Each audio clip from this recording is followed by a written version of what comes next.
ஊட்டி விளங்குகிறது. இதன் காரணமாக தமிழ்நாட்டில் அதிகமான சுற்றுலா பயணிகள் இந்த இடத்திற்கு வருகிறார்கள்.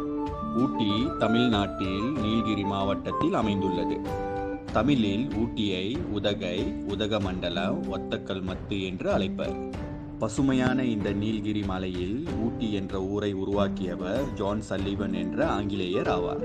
19ஆம் நூற்றாண்டு வரை நீலகிரி மலையில் இருந்த ஊட்டி பகுதி வெளி உலகத்திற்கு தெரியாமல் இருந்தது.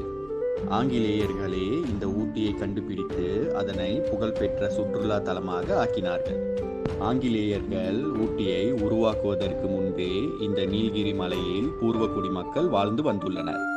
அவர்கள் தோடர், குறும்பா, இருளர், படுகர் போன்றவர்கள் ஆவர். குளிர்ச்சியான நாடான பிரிட்டனிலிருந்து வந்த ஆங்கிலேயர்களால் மெட்ராஸில் அடிக்கும் வெயிலை தாங்க முடியவில்லை. இதனால் மெட்ராஸ் பிரசிடென்சி பகுதியிலே